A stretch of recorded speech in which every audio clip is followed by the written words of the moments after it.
Hello, everyone. Hi. Hi. This is, I'm Dario. I'm Lucie. And we're calling in from Bunwarang Wurundjeri country in the Kulin Nations. Pay our respects to Sorry Day today. I'd like to acknowledge that sovereignty was never ceded in this land, always was, always will be Aboriginal country and Aboriginal land. Hello, David. Hello there, how are you? Good. So we're joined today by Mel Ree, David Pledger, and a host of other awesome people that are making this work. And we're just going to throw now to a little video sting that's been made. I might just do some quick housekeeping. Oh, yes, first. sorry about that. Go for that. Sorry, let me just. So today's little lunch will be on for about 30 minutes. It's being recorded and streamed live. So it will be available for viewing afterwards at llol.com.au. So if everyone could please keep their mic muted when you're not speaking. You're invited to introduce yourself in the Zoom chat and say whose country that you're on today. And you can use that chat to ask any questions that you want throughout the little lunch. And then click on the captions button to turn the live closed captioning on. And there's also live Auslan signing. So you just need to click on that video to pin it. So that's pretty much all of the housekeeping. So we're just going to throw to our video now quickly, and then I think we'll go straight to Mel. Get that body out of Oxnard, talking shop, taking stock and bump your way up to the top. Get your head down, ass up, back straight. Keep your mind on the job. Head down, ass up, back straight. Tighten your belt to the top. What? Give everything you got. To the job. What? Give everything you got. To the job. What? Give everything you got. To the job. What? Give everything you got.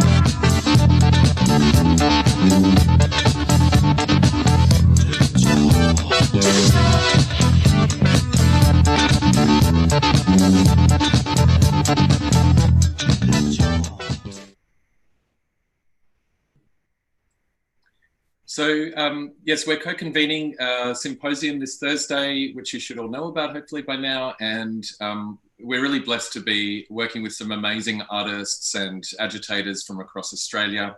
One of the performers who'll be working with us is Mel Ree, and we're going to throw to her now for a little wee performance. Hello, everybody. I would like to pay my respects to the Darug people of the Eora Nations on whose lands I have the privilege of existing. Those of us who are not First Nations live, work, and play on stolen land, born of genocide. Sovereignty was never ceded. I'd like to pay my respects to the stolen generations, to all of those who had to live alone without their beloveds because of greed and capitalism. I'd like to pay my respects to the elders past, present, and emerging. Always was, always will be Aboriginal land. On a dark and cloudy Redfern pavement, beneath Sydney's cement sky, a slouch drunk sways delirious, sidewalk threatening to crack skull open like a shivering window at the mercy of flying debris. A voice in us begs, stop, help him. Instead, we shuffle past in radio silence, try to transmit hope with a sorry side glance. Out skies, ash falls, a solemn salute to our polluting ignorance. Winds spread flames like disease carried on wings of volcanic spray. We are reminded we are wafer weak, crushable. Deaths are mounting, mounted on the shoulders of our most vulnerable. In promise, they will drown silently. Not a wave's chance they will float, nor justice. Here, beneath the bubbling tar, an incessant city clamoring like zombies ravenous for the last living corpse. Here, under metropolitan railway tracks like monumental razor blades at the throat of Indigenous land rights, we gather, the artists and the allies, huddled like starving wolves escaping harsh winter storms. In a world that hangs constitutional laws as political ropes around our necks, in a society that glorifies toxic predators in the name of sport and white privilege, we gather like gospel choirs swelling melodious hope for the living dead. We assemble a battlefield of emotions, surrendering all at once to say, I have no more fight today. I just want to be held. And here, on the outskirts of the mainstream, we are dreaming awake. We who refuse to turn dreams to wrenches, who will not surrender our humanity to the mechanical gluttony of capitalism. We are gathered to witness the holy sanctuary of art. Thank you.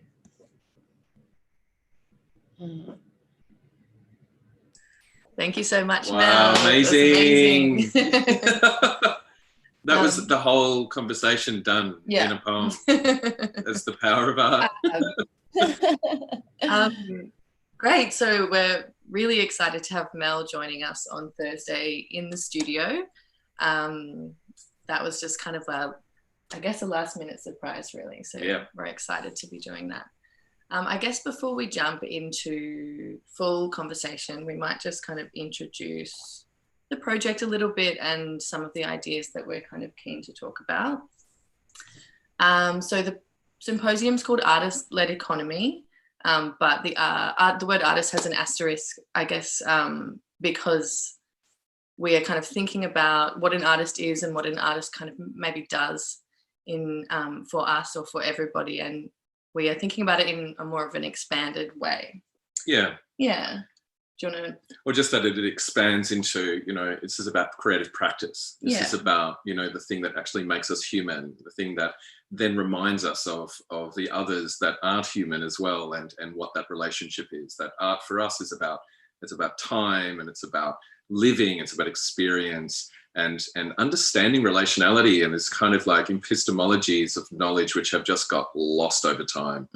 And totally and utterly kind of defeated through capitalism, as you totally nailed, Mel Ray, and our relationship to private property and notions of nation and all these other kind of crazy ideas that we have about our identities tied to jobs. But work is more than that. Work is so much more than that. And I feel like the ideas around universal basic income are things that we've been talking about for a long time, but this project is very much kind of born out of this period of isolation that we've been through. And, I guess it started with this feeling of, what is productivity? How can we be productive when we're not being productive? And then, the provocation that a living wage or a basic income enables people to engage with their creativity and actual kind of the work that we do every day through our creativity, through our care work that we do amongst each other, the things that people kind of really do enjoy. That's the work that people do.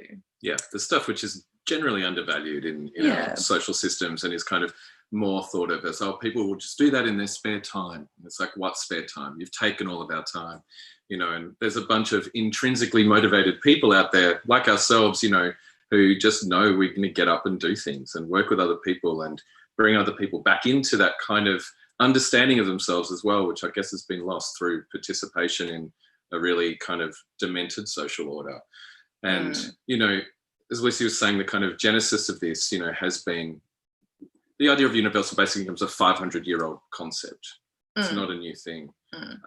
But, for us, this has been a kind of slow birth over the last probably 6 or 7 years. And in fact, David Pledger, his amazing platform paper written in 2013 really pushed some ideas into me that just made me expand my research into actually what is it that we do and how are we undervaluing artists and how can we revalue that? So it's really kind of major kind of birthing point for this kind of research and practice, as well as other artists like Rebecca Conroy, who has been writing about artist-led economies and is running a Merrickville School of Economics at the moment, which is educating artists about how to unfuck the economic system.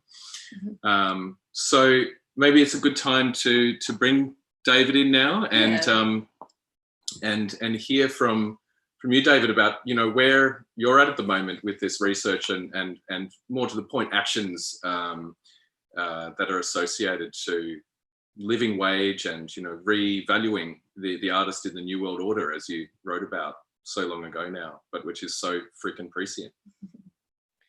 Thanks, Dario and Lucie, and thanks everybody. Thanks, Mel, for that awesome poem. I actually have a really strong memory of watching Parliament on the day that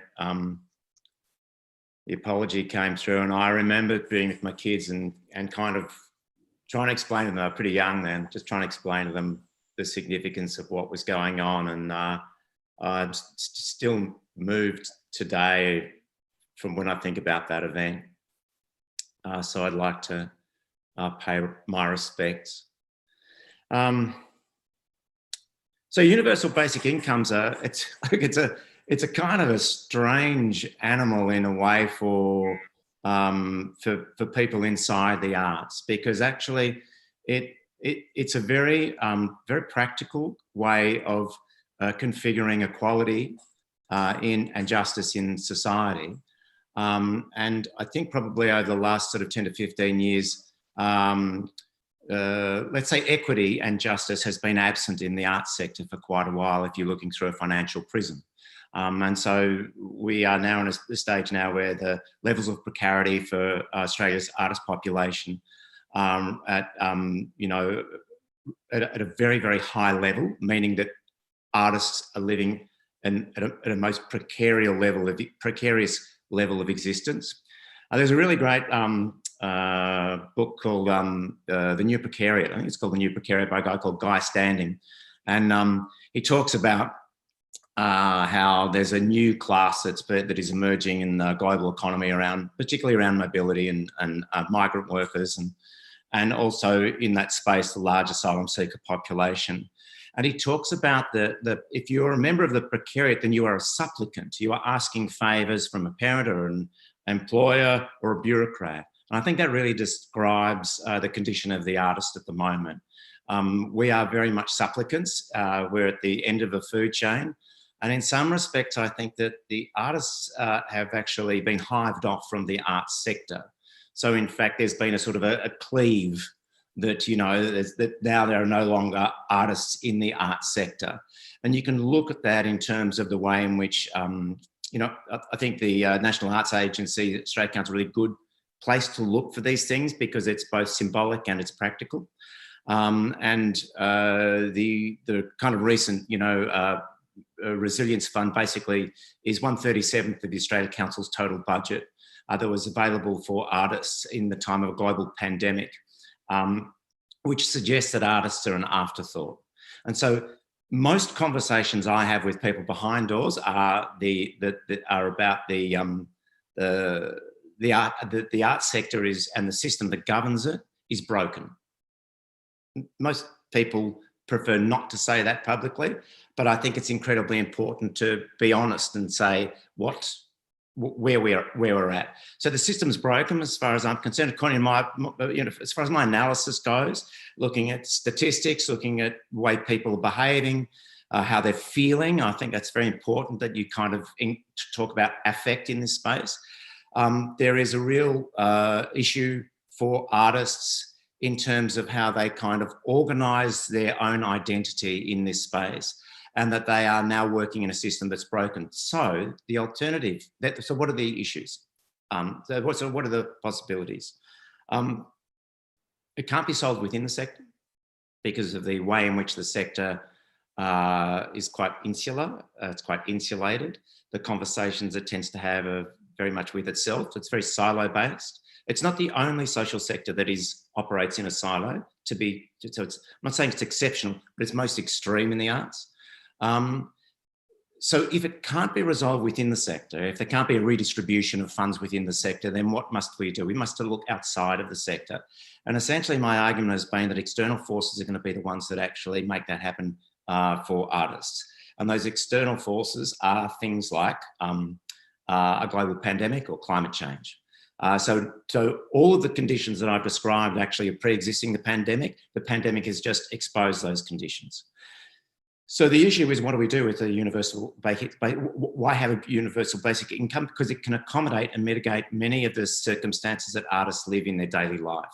And so that's one of the reasons why not only is it kind of, I think, becoming more into the mainstream of arts and cultural conversations, but certainly more into the mainstream of economic conversations globally. Okay. Absolutely. I think it's, you know, we're in that Overton window at the moment. We have an opportunity really where people are asking, what else can we do? This system doesn't work. And it, as you said, it's not just the arts sector. This is cross-sectoral. And the conversations that we're having now need to be also cross-sectoral. And that starts obviously with us in ourselves, because there's so many splintered kind of factions within inside of the arts. And I think, as Mel pointed out perfectly in her poem, on the outskirts of the mainstream, we are dreaming awake. Now, absolutely, we are on the outskirts of the mainstream, and we can do that dreaming and speak really loudly because there's so many of us. And I feel like that's kind of where we're going to right now. And if we can really kind of be, I guess, to coin a phrase right now, the arts front for basic income, we can then join in with multiple other sectors that are also having these conversations and actually prove that artists, you know, we actually do things beyond just fucking dance and, you know, make things look pretty for consuming. You know, this is a big point. It's like, how do we show, and, you know, people like yourself do this, and Van Badham and other artists that are in the conversation in the media, but generally, you know, politicians in the media, that kind of laugh us off. Why is that? Because we are supplicants, right? We're not, as you've said before, David, we're not acting as protagonists. And we can, and we have. And look at what happened to the National Day of Action against Brandis's Arts. And, you know, that was a call from the coalition of independents. We called ourselves the protagonists. Then NAVA came on, then MCA came on, and then everybody erupted into action on the day. And it's good. We're at a good point. And I think I'd like to hear from Mel, maybe if you can, maybe just expand on that idea, you know, like, what does that mean to you in relation to being on the outskirts and having that conversation? And do you find resistance even amongst, you know, your peers to kind of be politically active? Absolutely. You know, the communities that I love the most and am a part of, the colored community, the queer community, the arts community, I often just feel so powerless because so many of us are not politically inclined. And as I'm becoming more of a woman and I'm understanding more about the world, I say to myself all the time and to the people around me, when are we going to have our Barack Obama? You know, but not even like, when are we going to have somebody who is passionate, who's conscious, who is creative, who's going to be in one of those positions in our society where they are part of that little pool that are making all the decisions? And I feel like events like this, the awareness like this, we're creating a womb. You know, the young people are amazing. When you talk to 13, 14, 15-year-olds about equality and their ideologies, people have done the hard work for them. And so they get to breed in this nourishing ground. And I feel like all of this work you guys are doing and all the work that's been done, we're nourishing this, and the womb is ripening, and soon some powerful artist is going to pop through, and hopefully heaps of them, and hopefully that's just my positive thinking. You know, that's what I believe, and that's what I need to believe to be able to wake up every day and survive in this world that doesn't really see me as a Black woman artist. Here.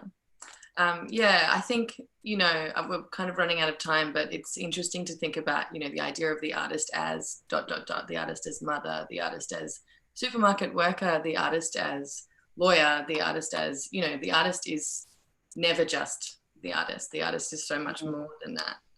And that's why I think that, you know, this conversation, the arts often just silos itself off in its own exceptionalism, and it's not really the artists that necessarily do that. It's kind of industry and capitalism, I suppose. It's the cultural industries. And that's definitely something that we're going to be kind of expanding on and talking about and reframing on Thursday.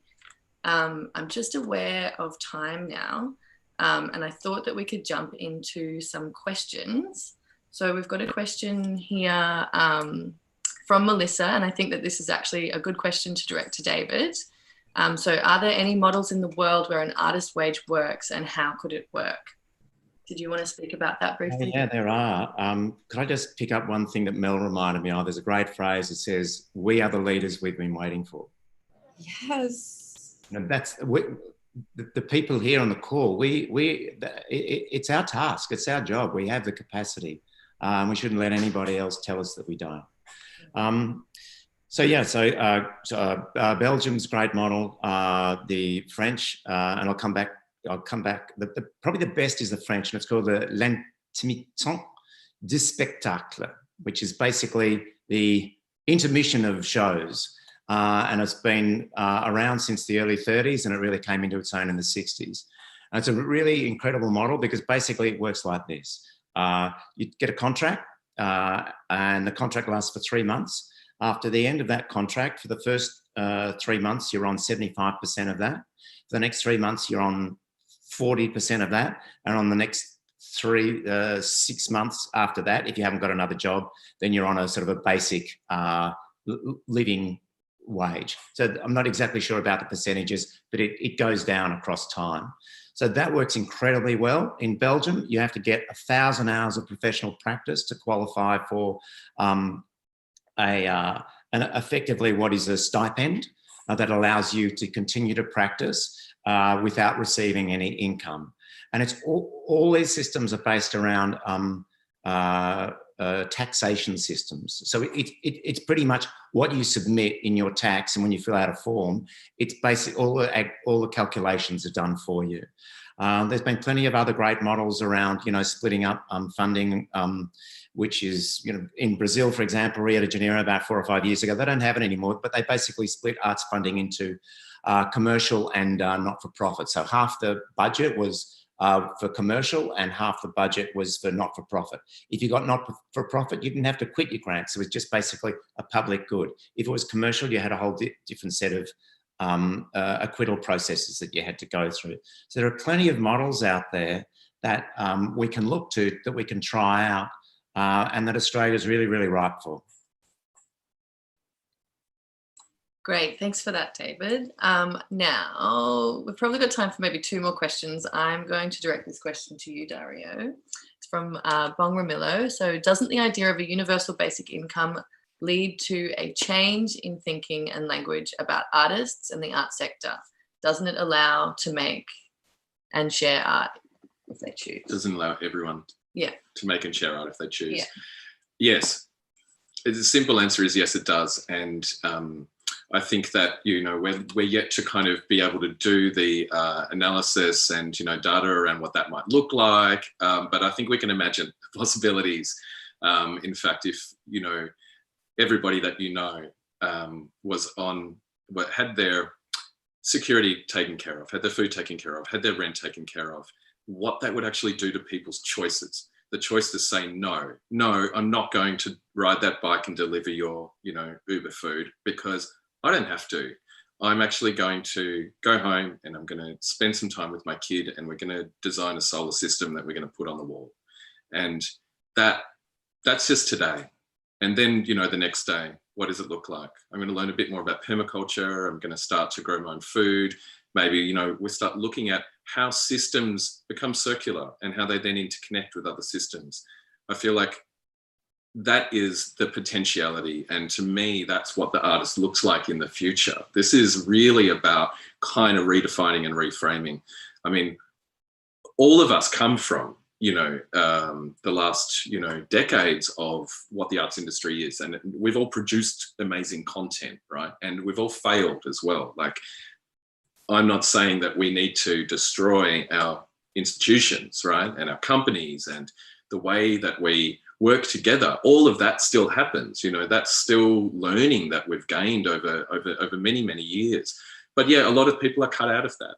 And, community arts practice, socially engaged practice, and other forms of, politically and community oriented projects that we've known for the last 20, 30, 40 years around the world, and especially in Australia. It's very profound, the effect that it has on and with people. And it's interesting though, because even in the arts, if you're funded to do a community arts project, historically speaking, you can't pay community members. And it's like, that's right, the money's going to go to artists, which is good because, artists hardly ever get money, but that in itself is problematic. So yeah, it's a really, really good opportunity. And I just want to say, because probably last time I get to speak, I just wanted to edge on what Mel was saying before, and this kind of idea that, yes, we need our Obama, but not really, because, hope, dies, but action begins, right? So we need action more than we need hope. We need a belief that there's something else. And that's something that we can build up as artists as well. We are workers of the imagination, and we also know how to act. Yeah. I just want to respond to something that Vivian just popped into the chat quickly before we wrap up, which was it would free a lot of people who currently don't feel that they can afford to be creative. And I think this is a really important point, and I just want to acknowledge that to be an artist in Australia, or to be like a capital A artist, I guess, is it's a privilege, and it's a privilege that a lot of people don't have access to. Who gets to be an artist, who gets to spend time going to study art at university, and then who has access to that time post-university to be able to have a practice. It's a huge privilege, and I just want to acknowledge that. I feel really grateful that I have had that privilege. Absolutely. And I think on that note, unfortunately, it's time. We've got 2 more minutes, so before we throw to the video again, anybody want to say anything else? Go to town. You can just shout out if you want. Talk over the top of each other. I'm good.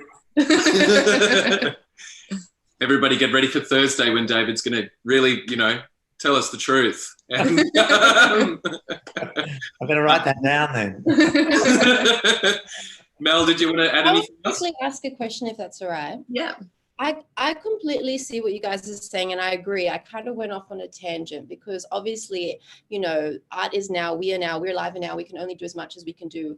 However, I want to ask you, on a grand scale, what is the actual reality? How long and what could actually happen if there isn't like a huge representation within that structure? Yeah, cooperation, universal cooperation, and a cosmopolitan system of relationships between groups of people, i.e., this expands and extends beyond the conversation we're just having about what this does for individuals. This really, for me, changes the very fabric of how we understand our polity. So I guess I love that. Thank you. And you know what? I actually really needed to hear that because I have been feeling quite alone as an artist. It's easy to feel like that, but even just connecting now, and I already feel so hopeful. So you're right. If we believe it and we spread that message and that vibration, it will happen, because we're all human after all, aren't we? We all have humanity inherent within us. So thank you. Totally. Absolutely. Norm, can you throw to the video again on our way out? Thank you, everybody, for participating today, and see you all on Thursday. Ciao. Bye-bye. Thank you. Get that body out of box, start talking shop.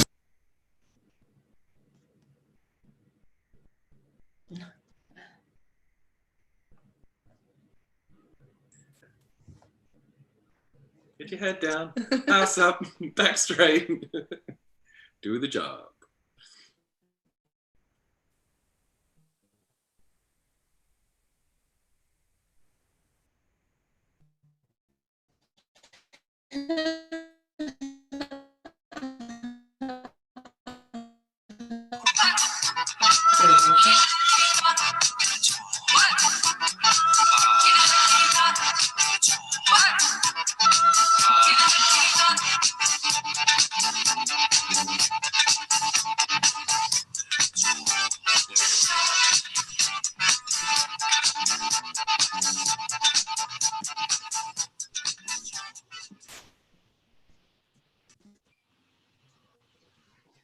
Thanks, folks.